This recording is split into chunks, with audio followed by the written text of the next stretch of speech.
Bien, amigos, estamos en la grata compañía del doctor Aurelio Ochoa Alencastre. Aurelio, gracias por estar en Hora 8. Ricardo, siempre a tus órdenes. Buenas noches. Bueno, ojalá que más ingenieros, bueno, tú eres doctor en ingeniería, pero ojalá que haya más ingenieros que participen, pues, en la actividad y en la gestión política, ¿no? Yo creo que eso sería bueno para el país. Hace un rato tuvimos al ingeniero González Cacho.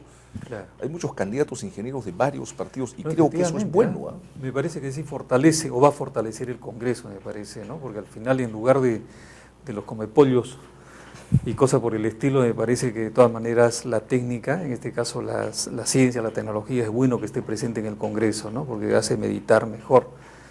Y creo que, bueno, hay de todo, de toda profesión también, ¿no es cierto? Pero de todas maneras hay que darle la oportunidad. Y una dosis de bastante sentido común muchas veces, de pocas palabras y efectividad.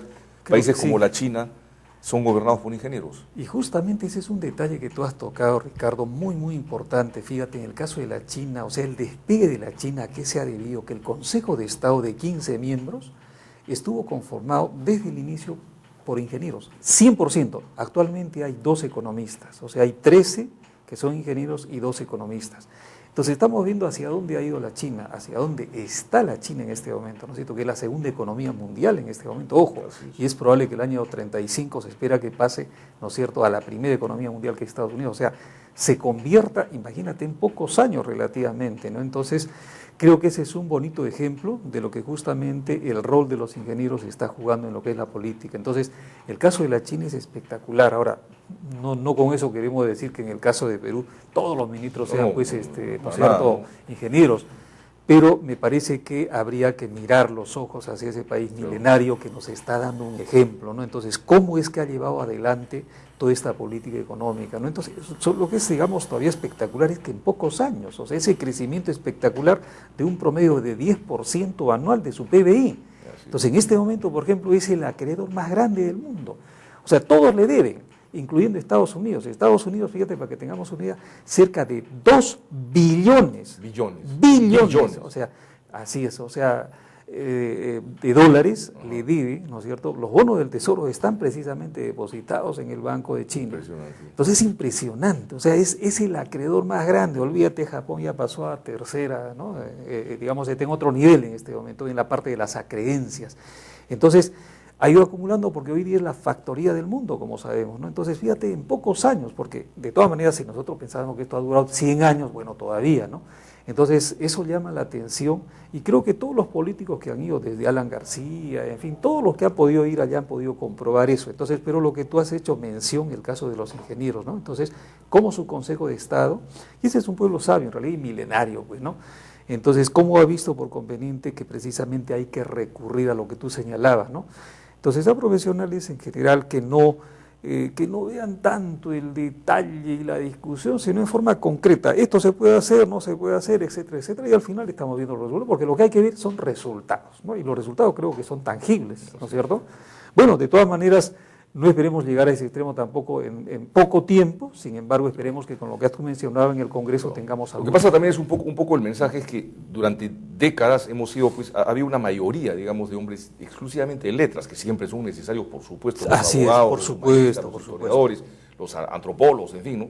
Pero han sido, pues, la mayoría. Ahora hay que ir hasta cierto equilibrio, creo que eso va a ser bueno. No, y sobre todo recordemos que el mundo del futuro y el mundo actual, ¿no es cierto?, es de la tecnología, de la ciencia, ¿no? Entonces ya la parte del palabreo, eso, si bien es cierto, es necesario, pero no es, digamos, lo único a lo que habría que recurrir. Si nosotros nos quedamos como nos estamos quedando al parecer en lo que es ciencia y tecnología, la verdad que lo único que vamos a continuar es vendiendo materias primas como lo estamos haciendo en este momento. Eso da pena, ¿no?, de que solamente nosotros somos exportadores de materias primas. Entonces, cuando comenzamos a analizar inclusive la economía peruana, vemos que desde el punto de vista volumétrico, o sea, de cuántas toneladas hemos exportado el año pasado menos que el anteaño y mucho menos que el trasanteaño. Entonces, ¿qué pasa? Lo que ha sucedido es lo siguiente, que el año pasado y este año, pero sobre todo el año pasado, ¿por qué es que nuestra economía ha mantenido, digamos, ese crecimiento? Porque los precios de las materias primas han seguido subiendo. Entonces, ¿qué pasa? Hemos vendido menos, pero hemos recibido más dólares. Entonces, significa que nuestro crecimiento en realidad ha sido gracias al exterior. Y el dilema viene ¿Qué pasa si esto cae? Que podría ser el caso, ¿no es cierto?, al próximo año. En fin, bueno, no queremos de todas maneras hacer temer esto. Sin embargo, cuando estamos solamente, ¿no es cierto?, supeditados a la exportación, en este caso de concentrados minerales, obviamente hemos tenido la suerte de que los precios estén muy elevados, pero el dilema es cuando ocurra lo contrario, y como vamos a exportar menos, vamos a recibir muchísimo menos. No, la pregunta es, ¿exportamos menos por qué? Porque el mineral se está agotando, ya no hay tantos yacimientos, ya no hay tantos recursos. Por un lado es que los yacimientos, lógicamente, conforme pasa el tiempo, comienzan a disminuir en cuanto a ley se refiere. Aparecen otros importantes, las Bambas, Chuquisaca. Claro, pero ¿qué sucede? Van a venir en el futuro. Entonces, en este momento ya estamos viendo de que hace 2 años hay una declinación de la producción minera. Ojo, declinación. Entonces todo el mundo dirá, pero entonces ¿por qué hemos recibido más por exportaciones de minerales? Por los excelentes precios. Simplemente por los excelentes precios, pero volumétricamente hemos exportado menos porque hemos producido menos. Ese es el dilema. Entonces tenemos que pensar, por lo menos, y esto creo que es una cosa interesante del grupo Brescia, por ejemplo, grupo peruano, evidentemente, lo que ha visto, exportaban anteriormente de sus minas estaño. Estaño. Casualmente, fíjate, has coincidido con González, el ingeniero González Cacho, que mencionó lo del grupo Brescia, cuando le pregunté yo qué hacer de llegar al Parlamento para darle valor agregado a los minerales, y puso el ejemplo del grupo Brescia, que tú, fíjate qué coincidencia. Coincidencia, efectivamente, ¿no? Entonces, ¿qué pasa? El caso del grupo Brescia es interesante, lo que acaba de hacer, ha apostado muy bien por el Perú. En lugar de estar exportando concentrados de estaño, entonces lo que ha hecho es procesar el estaño. Entonces, lógicamente, se ha pagado solo el proyecto, entonces debiéramos apostar por lo mismo, pero eso ya es política, ¿no es cierto?, minera peruana. Entonces, tratar de ver qué hacemos, cómo incentivamos. Fíjate el caso del molibdeno, es otro mineral. Somos un gran exportador de molibdeno en el mundo, o sea, ojo, a nivel mundial. Entonces, quien es nuestro comprador por la cercanía misma de un gran volumen de ese molibdeno en concentrado, aparte de la China, ciertamente, es Chile. Y Chile lo procesa y luego nosotros lo compramos ya procesado. O sea, es algo, pero realmente que llama la atención, Ricardo. O sea, y así por el estilo comenzamos a observar. Y en este caso, por ejemplo, en la parte de la mina del centro, en este caso como Doerran ha salido del mercado, por ejemplo, ¿no es cierto?, de Sena. Entonces estamos exportando en este momento concentrados. Todos los concentrados que vienen los pasamos por el Callao a la exportación como concentrados. Imagínense, los concentrados son como barros de mineral más o menos, para que tengamos una idea. De acuerdo, Aurelio. Me enseñas, vamos unos cortecitos. Perfecto. Y regresamos. Estamos con el doctor Aurelio Ochoa Lencastre.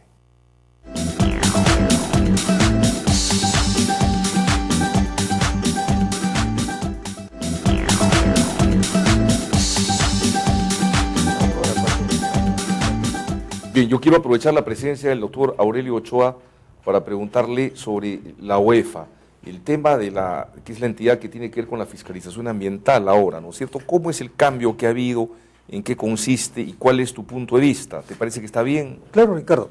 Bueno, fíjate, el año pasado, en julio del año pasado, ha sido transferido de los INERMIN, lo que es fiscalización ambiental ha sido transferido a la OEFA. ¿Qué es la OEFA? Es el organismo de evaluación y fiscalización ambiental. Pertenece al sector del medio ambiente, ¿no? Entonces, ¿qué pasa?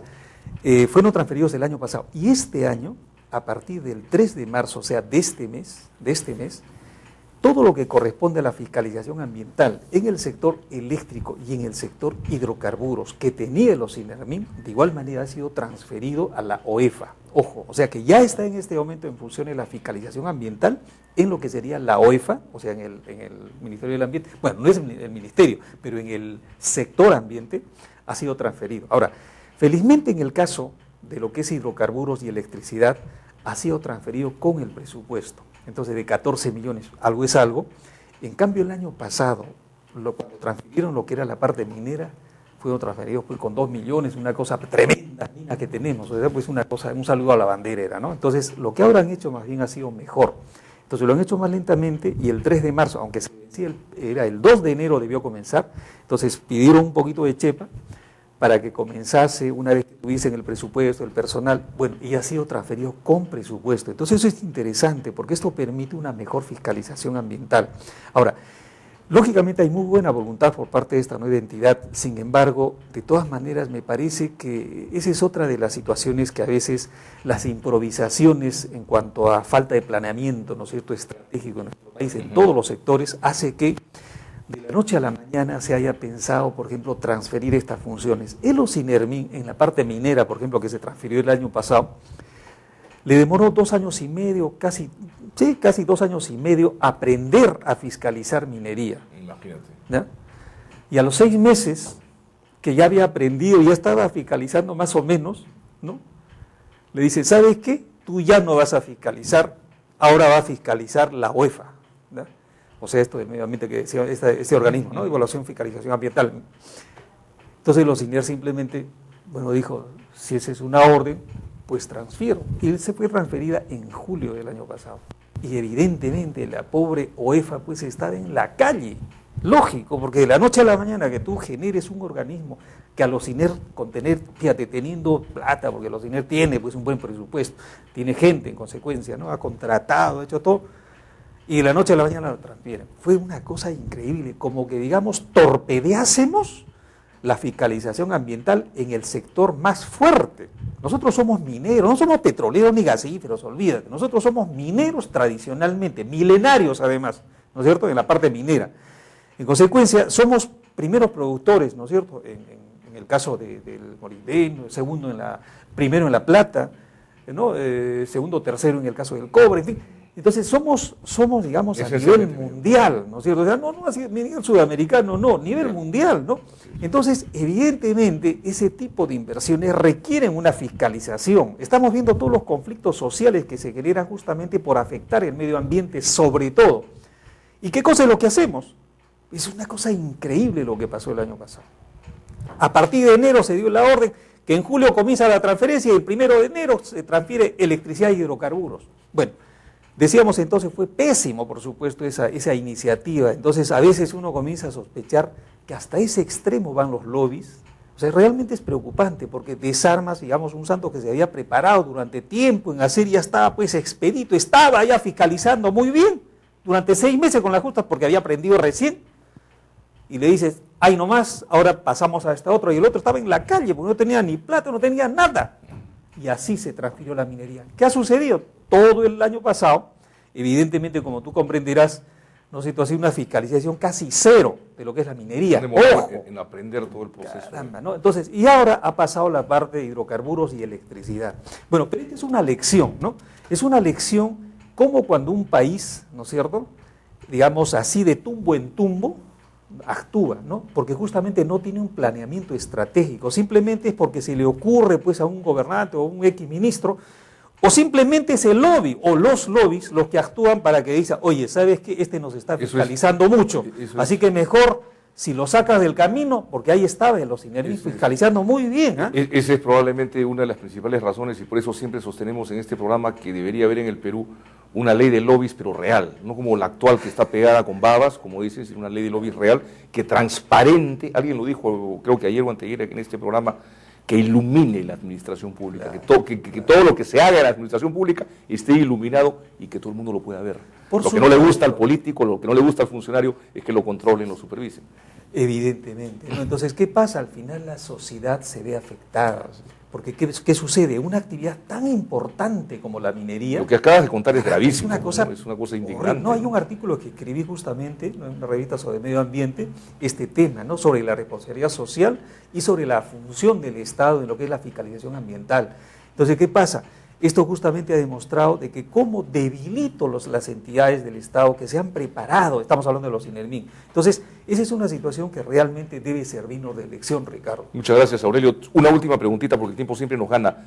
Lo que ocurrió en Napo, algo similar a lo de Madre de Dios, que se entró a limpiar un poco todo el daño que se está haciendo al medio ambiente. Sí, una buena acción, y eso hay que saludar siempre cuando el gobierno, digamos, hace una buena acción, como en este caso, lo mismo que hizo en Madre de Dios, comenzaron a desarrollar para destruir dragas menores, evidentemente, en el río Napo, o sea, en la parte norte de selva, ¿no? Sorpresivamente y todo, y parece que lo van a hacer en todos los ríos de la selva. Una buena iniciativa. Esa es una buena iniciativa del Ministerio del Ambiente. Entonces, me parece, y en este caso que saludamos, es una buena acción del Estado. Para preservar y proteger nuestra Amazonía. Así es. Gracias, Aurelio Ochoa, muchas gracias por tu participación. Amigos, regresamos con la última parte del programa.